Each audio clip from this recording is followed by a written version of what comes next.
buenos días, ¿cómo está? Démosle un aplauso a nuestro buen Señor Jesús con todo nuestro corazón. Vamos, iglesia,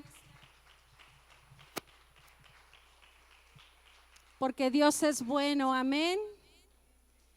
Gracias a Dios porque sabemos que Él tiene una palabra el día de hoy para nosotros. Qué hermoso cuando nos gozamos en la presencia del Señor. ¿Cuántos dicen amén? Me gusta porque dice ese canto, juntos hoy cantamos como hermanos. Dile al que está junto a ti, ya sea tu esposo, tu hijo, tu quien esté, dile, tú eres mi hermano en Cristo. Vamos, díselo, tú eres mi hermana en Cristo. Tú eres, y si no te sabes su nombre, pregúntale su nombre. Si no te sabes el nombre de la que está al lado de ti o del que está al lado de ti, dile, mi nombre es tal, ¿verdad? Para que todos podamos pues conocernos. Me gusta mucho porque dice, el Señor es el que nos une. ¿Cuántos dicen amén?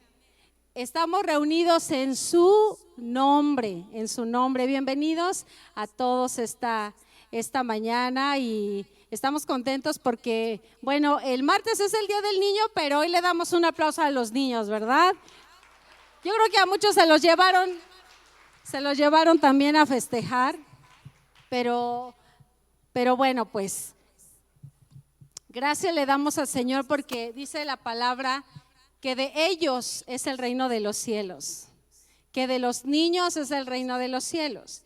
Y dice, el que no fuere como un niño, ¿verdad? No un niño en la manera inmadura, sino un niño en la fe que tienen, porque ¿cuántos saben que un niño puede tener una fe poderosa? A mí me encantó, fíjense que yo vi, ya sabe que uno empieza a ver videos ahí en Facebook y me salió un video de un niñito brasileño, no sé si alguien ya lo vio, es un niñito como de 2 añitos y su mamá lo está grabando, el niño está en la calle y ve que el niño está corriendo y el niño como yo creo que apenas había empezado a caminar y ya hablaba el niño y estaba corriendo y decía, buenos días Dios, buenos días Dios. ¿Alguien ya lo vio? ¿Nadie? Bueno, se los voy a mandar a Mujeres de Fe y ya ustedes se encargan. Pero dice, buenos días Deus, porque está hablando en portugués. Y la mamá le dice, ¿con quién hablas? Y le dice, es Dios, mamá, ven a brincar con Dios. Y está así el niño, pero como un niño, o sea, como brinca un niño, ¿verdad? Entonces dice, ven mamá, ven a brincar con Dios. Y se le acerca donde la mamá lo está grabando y le dice, mamá, tienes que orar, tienes que dejar de hacer cosas inútiles.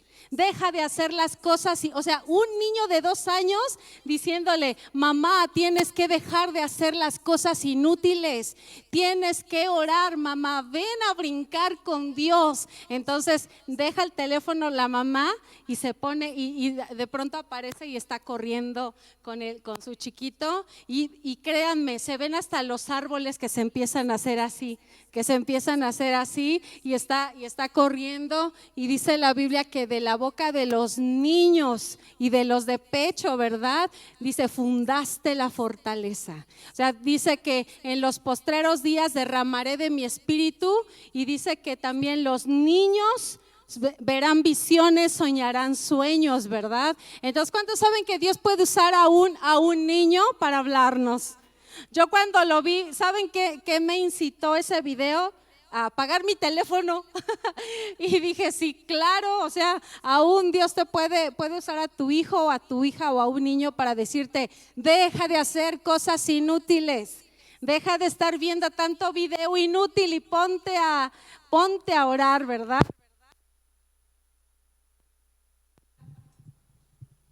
El Señor nos habla, ok. Él nos habla. ¿Cuánto le dan un aplauso al Señor porque Él es bueno?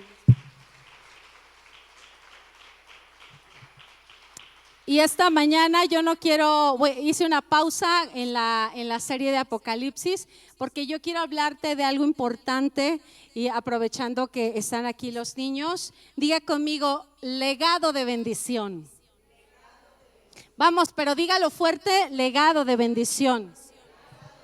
¿Cuántos saben que Dios nos ha dado la orden de dejarle un legado a nuestros hijos?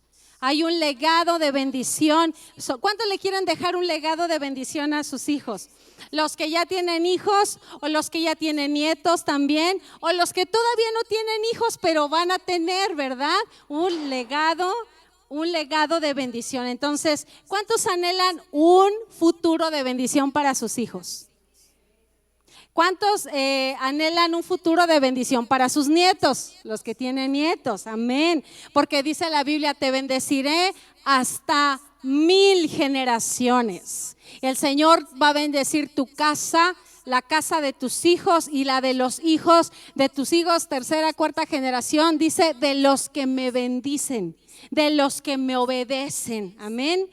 Ok, entonces esta mañana yo quiero hablarte de una historia que se encuentra en el segundo libro de Reyes, capítulo 4, verso 1. Y vamos a comenzar a ver esta historia. Quizás algunos ya lo han visto, lo han leído. Dice segundo de Reyes 4:1, dice, cierto día la viuda de un miembro del grupo de profetas, diga conmigo, profetas. La viuda de un miembro del grupo de profetas fue a ver a Eliseo. ¿Quién era Eliseo? El gran profeta de Dios en esa época. Y dice que fue a ver a Eliseo, esta viuda, y clamó, mi esposo, quien te servía. ¿Qué hacía el esposo? Servía, ¿verdad? Dice, ha muerto. Y tú sabes cuánto él temía al Señor, pero ahora ha venido un acreedor y me amenaza con llevarse a mis 2 hijos como esclavos. ¿Qué le iba a pasar a sus 2 hijos? Se los iban a llevar como esclavos. Esta historia del libro de segundo de Reyes habla de una familia que no era cualquier familia. Diga, no era cualquier familia. No era cualquier familia, ¿verdad? Porque ¿qué hacía el esposo? El esposo era miembro del grupo de los profetas. Digamos que de la escuela de profetas que tenía Eliseo, él era miembro, por lo tanto, él era un profeta. Entonces era una familia que servía a Dios. Diga, ellos servían a Dios. Entonces pero dice la palabra del Señor que cuando muere el esposo, ¿me está siguiendo? Cuando muere el esposo, vienen los acreedores a casa de la viuda a amenazarla. La amenazaron y le dijeron, te vamos a llevar a tus hijos como esclavos si no pagas tu deuda. El que era profeta les había dejado una gran deuda. En aquellos días, si tú no pagabas una deuda, si tú tenías una deuda y no la podías pagar, se llevaban a tus hijos como esclavos, y si eso no era suficiente, te llevaban a ti también para que pagaras con años de trabajo la deuda. Esa era la manera de pagar una deuda. Te llevaban como esclavo. Esto la verdad me impresiona porque eso tipifica que nosotros éramos esclavos del pecado, pero Cristo pagó por nuestro rescate y ahora Él nos ha hecho libres, amén. Pero en ese tiempo se estaban llevando a sus hijos por esta gran deuda. Sigamos en el versículo 2. Quiero que siga conmigo la historia, ¿ok? Dice el versículo 2. ¿Cómo puedo ayudarte?, preguntó Eliseo. ¿Quién era Eliseo? El gran profeta de Dios. Dime, le dice, dime, ¿qué tienes en tu casa? ¿Qué tienes en tu casa? ¿Y qué dijo la viuda? No tengo nada, solo un frasco de aceite de oliva, contestó ella. Solamente tenía en su casa un frasco de aceite de oliva. Mire, es decir, el profeta no le dijo que el profeta Eliseo Viene con la viuda y no le dijo, te voy a extender un cheque para que pagues la deuda. ¿Verdad que no le dijo eso? No le dijo, a ver, voy a levantar una ofrenda aquí en la escuela de profetas para que paguemos la deuda, pues él era parte de los profetas. No le dijo eso. ¿Qué le dijo? ¿Qué tienes en tu casa? O sea, le dijo, a ver, sé creativa.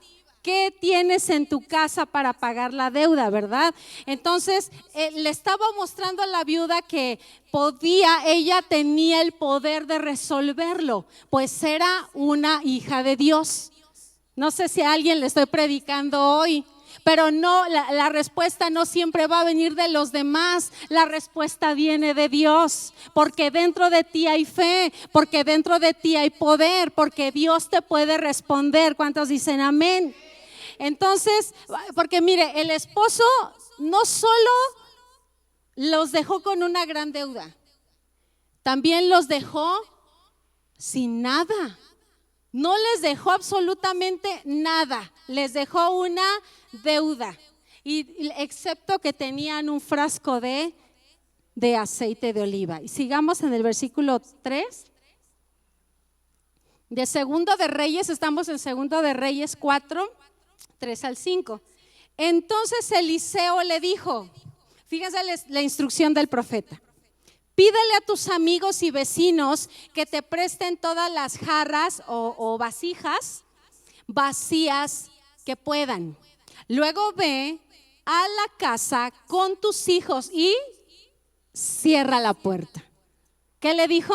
Ve a la casa con tus hijos y cierra la puerta. Y luego le dice, vierte en las jarras el aceite de oliva que tienes en tu frasco, y cuando se llenen ponlas a un lado. O sea, se van a llenar las jarras y tú las vas a ir poniendo a un lado. Entonces ella hizo lo que se le indicó. Diga, ella obedeció.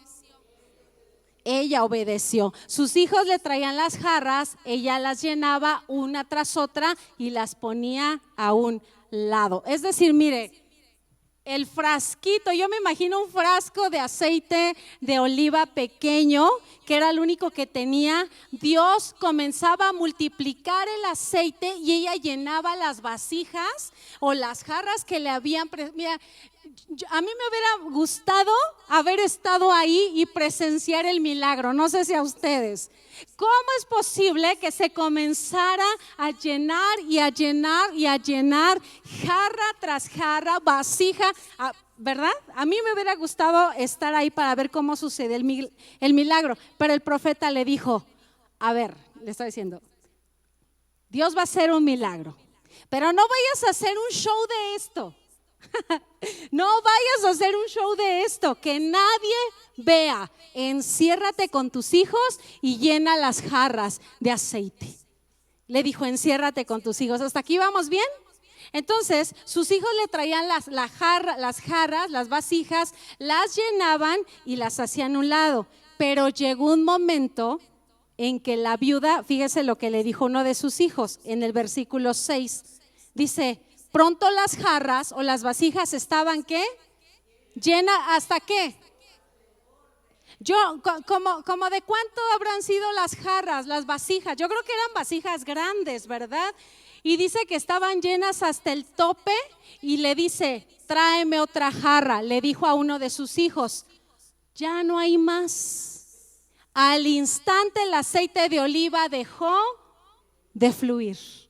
Al instante, en el momento en que se acabaron las jarras, no sé cuántas habrá pedido, a lo mejor pidió 100, pero al instante que dejó, que ya no había una sola vasija, el aceite dejó de fluir.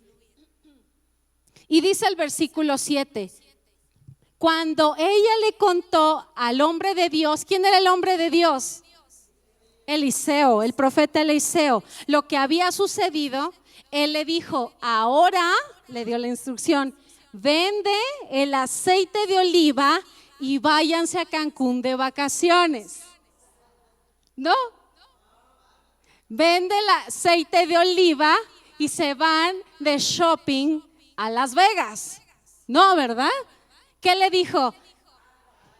vende el aceite de oliva y paga tus deudas. Y paga tus deudas. Tú y tus hijos pueden vivir, fíjense, pueden vivir con lo que les sobre. Yo creo que era una deuda muy grande, muy, muy grande. Pero así de grande fue el milagro que Dios hizo con las vasijas, al grado de que le dijo, véndelas, paga tu deuda y tú y tus hijos van a poder vivir con lo que les sobre. Dígame si Dios no es un Dios de misericordia. Ese es el carácter de Dios, ¿verdad? Es de misericordia. Ok, bueno, quiero preguntarle algo. ¿Cuántos han escuchado a familias que se han peleado por la herencia de sus padres? ¿Verdad? Y se pelean que por las casas, que por los autos, que por las cuentas en el banco, que por el yate, que yo me quedo con tal casa, con tal residencia, y se pelean, ¿verdad que sí? El problema es que luego se pelean por cosas mínimas. Que por la foto de la abuelita, no, yo quiero el jarrón del siglo antepasado, no, yo quiero los aretes de mi tatarabuelita, y se andan peleando por ese tipo de cosas, ¿verdad? También porque son cosas de un valor sentimental. Y los hijos ya luego se desconocen, los hermanos se desconocen, ¿verdad? Entonces, mire, yo nada más aquí quiero abrir un paréntesis, quiero abrir solo un paréntesis, ¿verdad? Decir algo. Si no quieres que tus hijos lleguen a tener un conflicto entre ellos, tú necesitas dejar bien en claro y por escrito qué le vas a dejar a cada quien. Si no quieres dejarles un conflicto a tus hijos, tienes que dejar por escrito qué y a quién le vas a dejar lo tuyo. Necesitas hablar con tus hijos y que cada uno conozca tu voluntad. Eso es bien importante. Aunque te queden 20, 30, 40, 50 años de vida, no importa. No importa que yo no te estoy mandando ya con el Señor, ¿verdad? A lo mejor te quedan 30 años, 40 años, yo no sé cuántos años te quedan, ¿verdad? De una vez, déjalo por escrito. ¿Qué y para quién? ¿Sabes por qué? Porque les vamos a ahorrar un gran conflicto el día que ya no estemos en esta vida y ya estemos con ese. Es que mire, usted ya está con el Señor allá en las moradas celestiales, en las calles de oro, mar de cristal. Mire, usted ya no tiene problema. A usted ya no va a tener problema. El problema va a estar aquí en la tierra con sus hijos. El problema va a ser aquí, ¿verdad? Va a haber un gran problema aquí, ¿verdad? Muy bien, cierro mi paréntesis. Era algo que quería mencionar. Pero mira, quizás usted no tenga la supercuenta en el banco, o tal vez sí, no lo sé. No tengas la super casa, o tal vez sí, no lo sé. A lo mejor tienes autos o tienes algo, ¿verdad? No sé cuáles sean tus propiedades, eso no lo sé. Pero lo que sí sé es que hay una realidad, que todo padre y toda madre le vamos a dejar ciertos tipos de herencia. A lo mejor no tuviste un coche. Bueno, repártanselo, hijos. Perfecto, eso es una herencia. Pero te tengo noticias, no solamente existe la herencia de bienes. Y te voy a decir cuáles herencias hay. ¿Me está siguiendo? Número 1, diga, herencias genéticas. ¿Cuáles son esas herencias genéticas? Que se parecen a ti, que tienen tu cara, que el color de tu piel, tus chinos. Yo saqué el cabello le agradezco tener poco cabello a mi papá, porque mi papá tiene cabello de bebé y bueno, yo llegué a la repartición de cabello, ¿verdad? Entonces, luego mis hermanas tienen un montón de cabello y yo así de, ay, pásenme tantito. O sea, es una herencia genética, ¿verdad? Número 2, herencias materiales. ¿Cuáles son esas herencias materiales? Los bienes que usted adquirió en esta vida. Todos los bienes que adquiriste en esta vida, no importa si fue una moto o si fue una casa o si fue un Lamborghini o lo que sea, son herencias materiales. Diga conmigo, herencias genéticas, herencias materiales. Número 3, herencias espirituales. Herencias espirituales. Yo creo que la herencia más grande y de mayor valor no es una casa, no es una propiedad, no son tus bienes, porque el mundo pasa y sus deseos, dice, pero el que hace la voluntad de Dios permanece para siempre. Entonces, ¿los bienes materiales son buenos? Sí. ¿Ayudan? Ajá. Sí, claro que ayudan, pero no es la herencia más importante. Yo creo que la herencia más importante es haberle mostrado a tus hijos el camino, la verdad y la vida que es Cristo Jesús. Porque Él es la fuente de salvación. El que tú le hayas mostrado a tus hijos el camino de la salvación a través de Cristo Jesús. Esa es la herencia más importante. Entonces dígame, ¿le vas a dejar herencia a tus hijos de lo que sea? Sí, o sea, puede ser material, puede ser espiritual y puede ser genética, definitivamente, ¿verdad? Y número 4, diga, herencias de carácter y de personalidad. Herencias de carácter y de personalidad. Yo creo que con esta tenemos que trabajar todos los días, porque hay una herencia de carácter y de personalidad que le estás dejando a tus hijos, ¿verdad? O sea, mira, nosotros moldeamos a nuestros hijos desde el momento en que ellos nacen. Es más, desde el momento en que están en el vientre materno, ¿cuánto le pusieron música, verdad? Les pone ya se sabe, ya nace el bebé sabiéndose toda la sinfonía de Mozart y ya se conoció, o le pusieron reggaetón, yo no sé, ¿verdad? Pero algo le pusieron música, o sea, están, diga conmigo, moldeando su carácter. ¿Sabes? Un bebé es moldeado desde el vientre materno, ¿tú sabías eso? No es hasta que nace, sino es desde el momento de su concepción. Fíjate, porque mucha gente hoy en día dice, no, ese todavía es un feto, un producto, eso no es un ser humano. No, claro que sí, dice el rey David, mi embrión vieron tus ojos. O sea, mi embrión vieron tus ojos. Entonces, por eso se cree que lo primero también después del corazón son los ojos, ¿verdad? Lo que se les está formando también a los niños. Entonces, diga otra vez conmigo, herencias de carácter y de personalidad. Ahora, nosotros moldeamos a nuestros hijos desde que nacen. ¿De qué manera? Con mi forma de ser. Pregúntate, a ver, di, ¿cómo soy yo? Así, pregúntate, a ver, ¿cómo soy? ¿Qué carácter del demonio tengo? No, no es cierto. ¿Qué carácter? ¿Tengo el carácter de Cristo? ¿Tengo un carácter feo? ¿Qué carácter tengo, verdad? Y carácter no solo tiene que ver con si me enojo o no me enojo, tiene que ver con tu firmeza. Una persona que es de carácter también firme es alguien que toma buenas decisiones y es firme en lo que no está fluctuante, no es como hoy me meto a esta carrera, no me gustó, me voy a meter a otra, no, pero aquí ya no me gustó, me voy a meter a otra, y no les gusta nada, no les pareció nada, ¿verdad? O sea, alguien que es de carácter firme, pregúntate otra vez, a ver, ¿cómo soy? ¿Cómo soy, verdad? Según nuestra cultura como familia. Porque cada familia tenemos una cultura. Diga conmigo, cultura. Y no te estoy hablando de la cultura mexicana. Hay una cultura mexicana que es una muy bonita, pero otra que va en contra completamente de la palabra de Dios. Entonces yo no voy a adquirir la cultura mexicana toda, voy a adquirir la cultura del reino. Diga otra vez, cultura. Tú como familia, tú como en tu casa, cada uno tiene su propia cultura. Por ejemplo, yo les voy a decir, nosotros como familia tenemos la cultura de enseñarle a Pablo y a Jonathan a saludar cuando llegan a un lugar.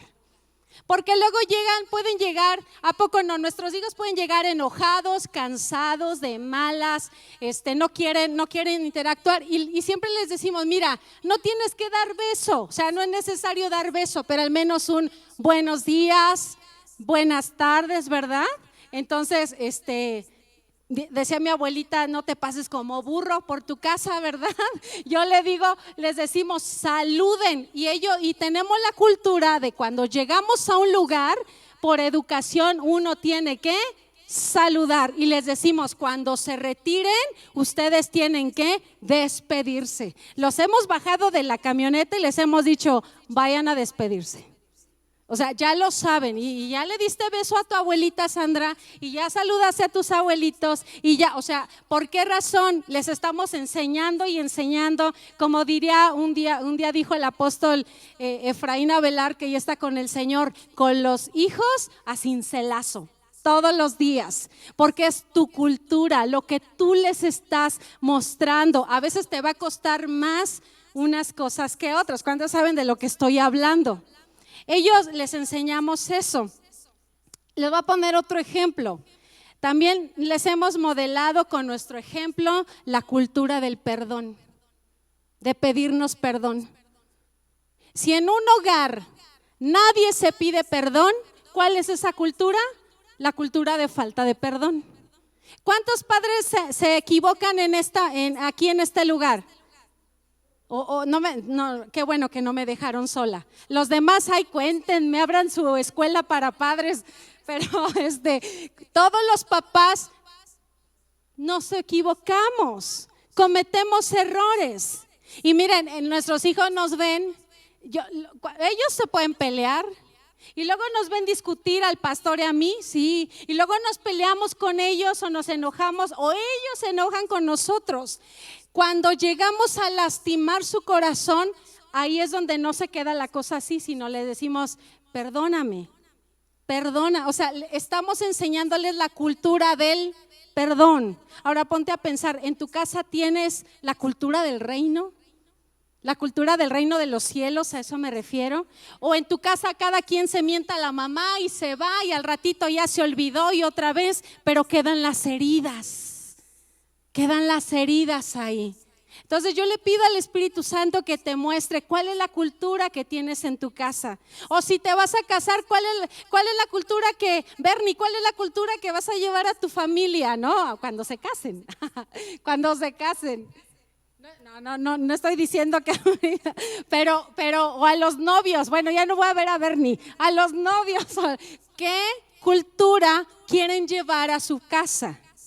¿Qué cultura quieren llevar a su casa? Es decir, siempre hay algo que le vas a heredar a tus hijos, ya sea material o espiritual. ¿Me estoy explicando? ¿Cómo tratas a tus hijos? ¿Cómo los tratas? Esa es la cultura que tienes en tu casa. ¿Cómo respondes? Tus hijos te responden y tú no dices nada. Tus hijos te faltan al respeto y tú no dices nada. Esa es la cultura que hay en esa casa. Se sientan a comer y no le dan gracias a Dios por los alimentos y cada quien come a la hora que quiere y a ver, espérense, vamos a darle gracias a Dios. Eso es tener cultura de reino. Pero si te sientas y ni gracias dan y se levantan y ni el plato recogen y cada quien se va, esa es otra cultura. Es una cultura, hay cultura buena y hay una cultura que no es buena, ¿verdad? Ahora, volvamos a la escena del profeta Eliseo. Pues estamos viendo lo de así como que, de veras, ¿verdad? Estamos hablando de la viuda, ok. Volviendo a la historia del profeta Eliseo con la viuda, yo le quiero preguntar algo. ¿Tú crees que los hijos de la viuda estaban peleando por la herencia del padre? Pues ni hubo. ¿Cuál herencia, verdad? Oigan, ay Dios, cuando diría el apóstol Germán, ¿cuándo voy a predicar seria, Dios mío? Bueno, hay un chiste que llega un asaltante y le dice a un cuate, ¿el dinero o la vida? Y él dice, ¿cuál dinero? ¿Cuál vida? O sea, entonces ahora sí que pues tú escoge porque no tengo ni una ni otra, ¿verdad? Entonces, los hijos de la viuda no podían, o sea, ninguno de ellos dijo, yo me voy como esclavo, yo pago la deuda de mi papá. ¿Alguien dijo así? No. Yo por amor a mi padre que tuvo una gran deuda, pero fue un gran profeta de Dios, es que serviera diácono en la iglesia. No, ¿verdad? No lo hicieron, ¿verdad? Lo único que este padre les dejó fue un mal ejemplo de cómo endeudarse y cómo no pagar sus deudas. Esa fue la herencia de carácter que le estaba dejando a sus hijos. ¿Me está siguiendo? Entonces, mire, este padre era parte de los miembros, ya dijimos que era profeta, o sea, era cristiano. Se congregaba en familia de Dios, conocía la Biblia, o sea, tenía un don de discernimiento al grado de profetizar porque él tenía que hablar, ¿verdad? Con su boca, estaba súper ungido el cuate, bien ungido que estaba, ¿verdad? Pero no tenía la cultura ni el carácter de manejar bien su dinero. ¿Qué crees que hubiera sido más importante? ¿Qué creen que era más importante para sus hijos? Que era el gran profeta, era un discípulo del profeta Eliseo y tenía quizás hasta renombre, pero nada de lo que tenía era suyo, todo lo debía. ¿Qué creen que es más importante? ¿Decir mi papá es el gran profeta de Dios o decir mi padre me dejó una buena herencia? Una herencia espiritual, me dejó bienes, me dejó una herencia de carácter. ¿Qué creen que es mejor, verdad? Entonces, lo que sucede en esta historia es que él no tenía ni la cultura ni el carácter para manejar bien su dinero. ¿Y sabes quiénes son los que pagan las consecuencias de tus errores, de nuestros errores? Diga, mis hijos. Ellos pagan las consecuencias de nuestros errores. Diga otra vez, mis hijos. ¿Cuántos aman a sus hijos con todo su corazón? Hoy quiero decirte que no solamente estás para generar bienes, para dejarle a tus hijos, que eso es muy bueno. Hoy tenemos que comenzar a trabajar en la herencia espiritual y en la herencia de carácter que le vamos a dejar a nuestros hijos. Porque lo que tú enseñas, mira, tú enseñas lo que sabes, pero reproduces lo que eres. Tú enseñas lo que sabes y puedes enseñarle, mira hijo, te enseño, mira aquí dice la Biblia, pero dicen que el ejemplo habla mejor que las palabras. Entonces tú enseñas lo que sabes, pero reproduces lo que eres. Eso hasta como para ponerlo en el refrigerador, ¿verdad? Entonces ellos, por causa de los errores de su padre, ellos iban a ser llevados cautivos. Iban a ser llevados cautivos. Ahora escucha esto, el legado que le dejes a tus hijos, ¿los hará esclavos o los hará libres? ¿Me escuchó? El legado que le dejes a tus hijos ¿los hará esclavos o los hará libres? Porque así como este padre, igual hay cristianos que tienen a Dios, que conocen la palabra, que van el domingo a la iglesia, que tienen el manual que es la Biblia, la palabra de Dios, y aún así tienen una mala herencia, están dejando una mala herencia sobre sus hijos. Ahora, no siempre es porque los tratas mal, a veces es porque los tratas tan bien que no quieres ni que les dé el sol. Y les das todo y en tu casa tienes ¿cómo dicen? Bueno, yo iba a decir un pequeño tirano, porque ellos son los que mandan. Y ahí están los padres doblegándose frente a las necesidades de los hijos. ¿Qué le estás enseñando? Que los padres no tienen autoridad, que los padres no tienen carácter, porque lo que tú le muestras a tus hijos, lo que tú y yo le enseñamos a nuestros hijos, aunque se enojen a veces, ellos saben que es lo mejor para su vida. Digan conmigo, aunque se enojen. En serio. Es que a veces tenemos miedo de que se enojen nuestros hijos, a mí me pasa. Es que tenemos temor. Yo no digo maltrátalos. No, no estoy diciendo eso. Pero diga conmigo, debo aprender a decir no. Los hijos que están aquí así de no oigas papá, tú no oigas eso. Dios reprenda al diablo. No, ¿verdad? No siempre se les dice que sí. Porque cuando crezcan, ¿sabes qué? Va a necesitar siempre de mami o papi. No les estás formando el carácter. No les estás forjando un carácter. ¿Ok? Bueno, los hijos así de hoy, mejor me hubiera ido a mi clase.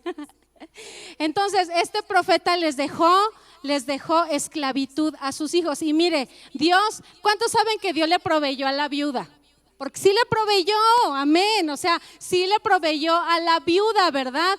La deuda, y porque Dios es tan bueno, dijo, no voy a permitir que tus hijos sean llevados como esclavos. Esa es la misericordia de Dios, porque así se mueve Dios. ¿Qué significa esto? Que a pesar de los errores que cometamos como padres, Dios tiene misericordia de nuestros hijos. Dios tendrá misericordia de nuestros hijos. ¿Cuántos le dan la gloria al Señor? Él tendrá misericordia de nuestros hijos. Ese es el carácter de Dios. Diga conmigo, Dios hace misericordia. Ahora diga, ese es el carácter de Dios. ¿Qué hace Dios? Es misericordioso. ¿Por qué razón? Porque los hijos no tienen la culpa de los errores de los padres. Pero aquí hubo una madre que clamó, eso es bien importante. Aquí hubo una madre que clamó, entonces ya no estaba el padre, sin embargo viene Dios, me está siguiendo en la historia, viene Dios a través del profeta Elías y le quita y dice, voy a quitarles esa cultura de maldición que los está llevando cautivos. Viene Dios y le dice al profeta, dile a la viuda lo que tienen que hacer, dile que vaya y que se encierre con sus hijos, o sea, que deje de andar en la calle pregonando sus problemas, que deje de andarle contando a medio mundo sus problemas, dile que se encierre con sus hijos, que cierre la puerta, porque yo voy a hacer algo sobrenatural. Y no solo se lo voy a mostrar a ella, le voy a enseñar la cultura del reino a sus hijos. ¿Cuántos quieren que nuestros hijos entiendan la cultura del reino? La cultura que Dios quiere sobre ellos, ¿verdad? Ellos tenían que aprender cómo no endeudarse.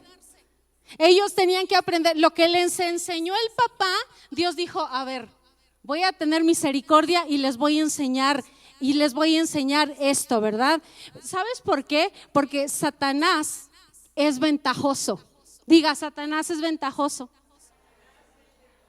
Él, ¿sabes qué va a hacer? Siempre va a querer sacar ventaja para destruir a tus hijos. Y él encontró una buena oportunidad para llevar cautivos a los hijos de la viuda. Lo que va a hacer el enemigo a través de los errores de ti como padre es llevar cautivo. Eso es lo que quiere el diablo. Lo que tú hagas que repercuta en tus hijos, pero que el Señor reprenda al diablo, porque hay un Dios que hace misericordia hasta la tercera y cuarta generación de los que le buscan. Dale un aplauso fuerte a Dios porque Él es misericordioso. Entonces viene Dios y le quita la cultura y les enseña la cultura del reino. Les enseña lo que dice la palabra de Dios y le dice, vete a tu casa, vierte las jarras. Diga conmigo, la viuda obedeció. Ahora quiero preguntarte, ¿Dios te ha dado instrucciones sobre tu casa? ¿Verdad que sí? La pregunta es, ¿hemos obedecido la instrucción del profeta? ¿Hemos obedecido la instrucción de Dios? Porque para que Dios cambie la cultura de tu casa, necesitamos obedecer la instrucción. De nada sirve que yo diga, sí Señor, yo tengo la cultura del reino, porque somos re buenos con nuestro lenguaje evangeloide. La cultura del reino. ¿Cuál es esa cultura del reino? ¿Qué le estoy enseñando a mis hijos? ¿Qué les estoy enseñando en casa? Amén. Entonces diga conmigo, les cambió la cultura. Les cambió la cultura. Para que Dios nos cambie la cultura negativa en nuestra casa es necesario obedecer. Para que Dios cambie la cultura en tu casa es necesario obedecer. ¿Cuál cultura? La cultura de pleitos todo el tiempo, la cultura de críticas todo el tiempo, la cultura de división todo el tiempo, la cultura de falta de oración en tu casa. ¿Me estoy explicando? Entonces el profeta, mire, no le dio a la viuda litros de aceite, le dijo, mira mija, aquí están unos tambos de aceite, nada más consíguete las jarras y los llena, los etiquetas y eres una emprendedora. No le dijo eso. Le mandas a hacer la etiqueta a Esme, a Detallísimos, Yud que te ayude y ya le hiciste, mija, y pagas tu deuda, ¿verdad que no? Eso no fue lo que dijo. Lo que le dijo es, a ver, primero, ¿qué tienes en tu casa? Vierte en las jarras el aceite. Mire, le voy a decir lo que le estaba diciendo. Le estaba diciendo, echa mano de la fe que tienes. Echa mano de lo que tienes y conforme a tu fe se va a multiplicar el aceite. Y yo no sé si vine hoy a profetizarle a alguien, pero conforme a tu fe se va a multiplicar el aceite. Conforme a tu fe el Señor va a cambiar la cultura en tu casa. Conforme a tu fe el Señor te va a proveer. ¿Cuántos toman esta palabra en el nombre de Jesús? Vuelvo a decir conmigo, cultura del reino. ¿Cuántas veces Dios tiene que venir a cambiarnos la cultura? ¿Cuántos necesitan que Dios nos cambie la cultura? 1, 2, 3, 4, 5, ok. Yo quiero que Dios me cambie la cultura de mi casa. Yo quiero que Dios cambie la cultura de nuestra casa, ¿verdad? Porque lo que le estamos enseñando a nuestros hijos o la falta de ello los está llevando cautivos. Porque somos permisivos. Hay padres permisivos. ¿Qué ejemplo le estamos dando a nuestros hijos? Mira, si te ven que eres un peleonero en la calle, ¿qué van a hacer ellos?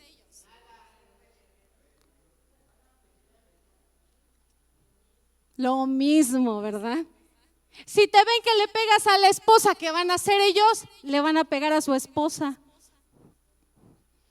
Pero si te ven que eres amable, pero si te ven que eres misericordioso, que das al necesitado, que si te encuentras a un pobre en la calle, no dices, oye, que se quite ese pobre porque no pasa mi coche, sino que tú das. ¿Qué van a hacer ellos?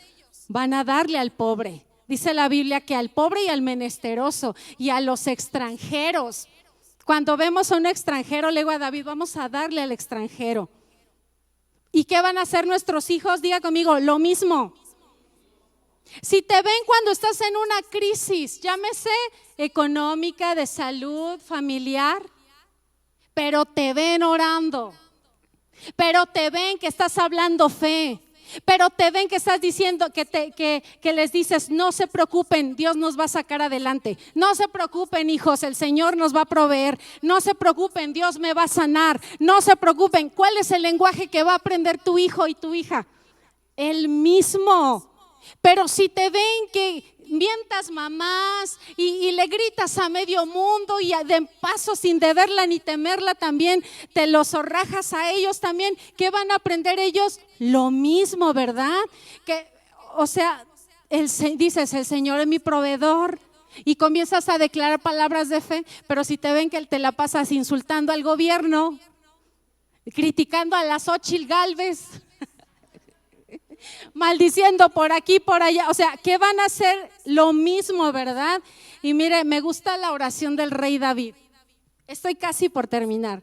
Dice el rey David en Salmo 86, 16, dice, mírame. ¿Qué decía? Mírame, le decía el Señor, y ten misericordia de mí. Dale tu fuerza a tu siervo. Salva a este hijo de tu. ¿De quién estaba hablando? Salva a este hijo de tu sierva. ¿De quién estaba hablando?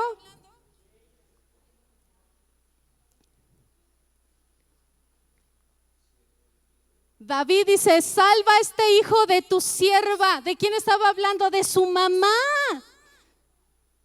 Aquí David no dijo del hijo de tu siervo. Fíjense que se nombra al padre de David. ¿Cómo se llamaba el padre de David? Isaí. ¿Se nombra a la mamá de David? No, el nombre no. Pero tan poderoso fue el ejemplo de su mamá que en varias ocasiones David en los salmos dice, por causa de tu sierva,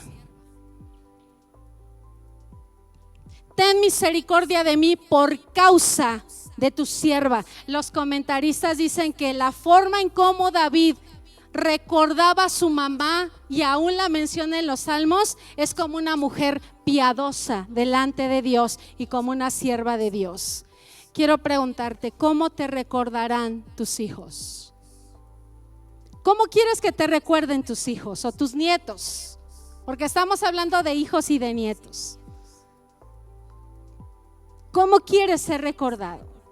Porque mira, te voy a decir una verdad. No hay nadie en esta vida ni en esta tierra tan influyente espiritualmente para enseñar y para amar, para provocar que nuestros hijos amen a Dios, más que un padre y una madre. Y ¿saben qué? También los abuelos. Porque dice el apóstol Pablo en 2 de Timoteo 1:5, dice, me acuerdo de tu fe sincera. El apóstol Pablo le dice a Timoteo, me acuerdo de tu fe, ¿qué? Diga fuerte, fe sincera. No se duerma, diga fe sincera. Dice, pues tú tienes la misma fe de la que primero estuvieron llenas tu abuela Loida y tu madre Eunice, y sé que esa fe sigue firme en ti, Timoteo. Qué influencia tan poderosa tenía la abuela y la madre, ¿verdad? ¿De quién aprendió Timoteo? De su abuela y de su madre. Un padre o una madre llena de Dios va a dejar un legado de bendición en nuestros hijos. Quiero que nos pongamos un momento de pie con tus hijos ahí junto a ti, por favor. Y quiero que leamos lo que dice Deuteronomio 6:5-7. Quiero que lo leamos todos juntos. Ponga atención a la lectura acá. Y dice así. ¿Lo dice conmigo, iglesia? Dice, ama al Señor tu Dios con todo tu corazón, con toda tu alma y con todas tus fuerzas. Debes comprometerte con todo tu ser a cumplir cada uno de estos mandatos que hoy te entrego. Repíteselos a tus hijos una y otra vez. Habla de ellos en tus conversaciones, cuando estés en tu casa y cuando vayas por el camino, cuando te acuestes y cuando te levantes.